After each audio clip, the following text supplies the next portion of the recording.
Let's talk about fat. And the first thing I want to mention is that eating healthy fats does not necessarily make you fat. And as a matter of fact, for you to eat at your optimum, about 50% of the calories that you ingest every day should come from healthy fats. That's going to be shocking to some of you. The reality is some of this began in the 1960s with the indoctrination. This paper here, which was published in 2016 in the Journal of the American Medical Association, Internal Medicine, is a look at the sugar industry and coronary heart disease research. Basically, this is an investigative look at internal documents which were unearthed and determined that the sugar industry basically financially incentivized researchers at Harvard Medical School to encourage them to publish papers and research that basically demonized fat as the culprit for coronary heart disease and really downplayed the detrimental effect of sugar. Now we know this is not true. And this eventually made it up to the federal government. And this is why in the late 1960s and 70s and into the 80s, you heard so much about low fat in foods. But the problem is if you take fat out of food, it's not going to taste that well. So that's why the sugar industry realized this is a great opportunity for them because they got to put sugar in food so that people will buy it.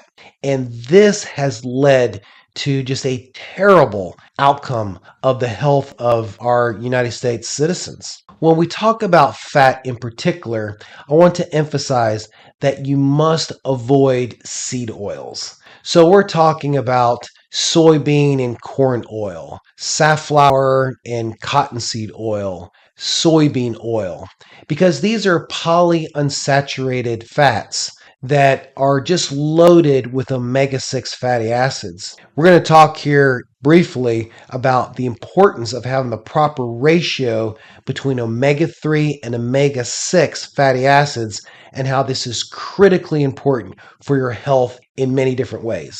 Let's talk about alternatives to seed oils. And let's begin with monounsaturated fats like olive oil and avocado oil, which have powerful anti-inflammatory properties.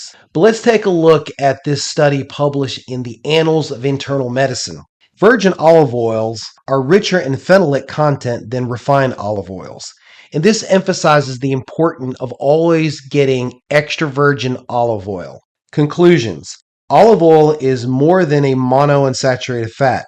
Its phenolic content can also provide benefits for plasma lipid levels and oxidative damage. So when you go to eat out, you need to always ask the restaurant if they have extra virgin olive oil in their kitchen and if they'll agree to cook your food with it. Now, most places don't because this oil is more expensive and that's why they don't use it. Some restaurants do, and they will actually cook your food with this if you request this. Another fat is saturated fat. So this would be coconut oil and grass-fed butter, which is another good choice. And then omega-3 fatty acids, which you get from fatty fish, flax seeds, and walnuts. Avocado oil has a higher smoke point than olive oil, so it's your best choice if you're going to cook at higher heat temperatures. You also want to avoid reheating oils to prevent the formation of harmful compounds. Be careful when you're looking at labeling. Avoid anything that says partially hydrogenated oil because this is a trans fat. Keep in mind that an imbalance in an increased intake of omega-6 fatty acids leads to chronic inflammation, which is the source of many diseases from heart disease to diabetes to arthritis to even certain types of cancer.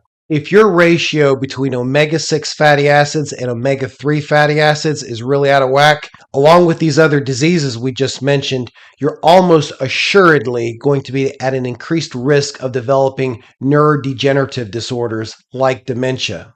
Because our modern Western diet typically gives us a ratio of between omega-6 and omega-3 fatty acids of 15 to 1. 15 being omega-6s. But some studies show that the ratio is actually 20 to 1 or even greater. But really, the healthiest diet should be closer to a 1-to-1 ratio or at least 4-to-1. This can be done. There is a simple blood test that can be sent off to a special lab that can assess this ratio between omega-6 and omega-3 fatty acids and can give you a lot of feedback on not only that ratio, but other aspects of your health. My wife, I'm so proud of her because her ratio here was a remarkable 2-to-1. The lab said that this is unbelievably rare, and off the top of their head, they can only think of one other case, and that was the doctor who actually owned the lab. I didn't do too bad because my ratio was actually 4-to-1. If you're enjoying this, support the channel by hitting that like button, subscribe, and tap the notification bell so you don't miss future videos. Now let's continue. Let's talk about insulin, which is a peptide and a hormone that's made in the beta cells of the islets of Langerhans in the pancreas. And the purpose of insulin is to get sugar out of the blood and into the cells to be converted into ATP energy. So what can happen is we can become insulin resistant. And when that happens, your body cells become less sensitive to insulin. So you have now an elevated amount of sugar in your blood and your body keeps producing insulin, which becomes a problem. One of the issues is that insulin upregulates an enzyme called lipoprotein lipase, which essentially opens up the door on the fat cell and allows fat to be pumped into the cell. But insulin turns off another enzyme called hormone sensitive lipase, which essentially closes off the door on the other side of the cell, which causes the cell to fill up with fat. And as a result, you gain weight and get more fat in your body. Now, long term, there's many problems with being insulin resistant. One of the issues is you have an increased likelihood of developing dementia and more specifically Alzheimer's disease, which has been referred to as type 3 diabetes.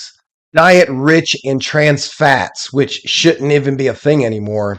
But if that is the case, that's going to make the cell membranes stiffer, which is going to make it more difficult for the insulin to dock onto the receptor cells, which is going to lead to insulin resistance. So we want to avoid that, obviously. But what are some other ways that we can increase the sensitivity of the cells to insulin? Well, here we have a paper in Medical Hypotheses, and they state, omega-3 fatty acids increases the incorporation of these fatty acids into the beta cell phospholipid membrane and thus enhancing insulin secretion. Changes in the membrane phospholipids would then theoretically increase both insulin receptor binding affinity and sensitivity, thus enhancing glucose transport across their membranes. Augmented insulin secretion and increased insulin sensitivity induced by chronic omega-3 fatty acid ingestion would positively influence carbohydrate metabolism and improve glucose homeostasis. Who doesn't love cinnamon? Just a great natural substance that we can add to our food to increase flavor. But there's another benefit of this. Look at this study here. They talk about in the paper, cinnamon can be used as an anti-diabetic agent and add-on treatment to control glycemic indices among patients with type 2 diabetes or PCOS. The anti-diabetic, lipid-lowering, and anti-tumor and antioxidant properties of cinnamon are quite significant. And there have been several studies that reported the hypoglycemic properties of cinnamon. And based on several studies, oral cinnamon supplementation can also be helpful with patients with PCOS and lead to weight loss. One thing I would mention when it comes to cinnamon is very important to get a certified organic product because there's been a lot of independent studies that have found a certain amount of lead in a lot of the cinnamon products, so you want to be mindful of that. Do you remember how we discussed high intensity interval training? Well, here's yet another benefit of doing that type of exercise. In this study, the data indicated that high-intensity interval training lowers blood glucose levels by improving adipose and liver insulin sensitivity. Also, we discussed in detail the negative impact of fructose on our bodies. Now, fructose is in fruit, but of course, the detrimental type of fructose is high fructose corn syrup. But there's a difference. When you eat an actual fruit that has fructose in it, not juice. Juice is something that we need to limit because of some reasons I'm about to discuss. But when you eat a fruit, you're going to get lots of vitamin C, typically. And vitamin C reduces the amount of uric acid that your body produces as a result of ingesting fructose, which causes less oxidative stress. Uric acid creates reactive oxygen species, which damages cells in your DNA and more specifically your mitochondria. So this is something that you really want to avoid. The other thing you get when you eat an actual whole fruit is fiber. And fiber is going to decrease the uptake of sugar into your bloodstream. It's going to slow down that sugar spike. So that's what's not going to happen when you drink orange juice, as an example. So that's something that acts on your body similar to a sugar-sweetened soda. Before you go, this is just the beginning. In the next part, I'll take a deeper dive into using food as fuel for longevity and how everyday nutrition choices can either support or quietly sabotage long-term health. But if you don't want to wait and you want a simple, practical way to start using food to support longevity right now, I've put together a free nutritional guide that walks you through how to eat for long-term health. The link is in the description below, so click it and I'll send the guide straight to you.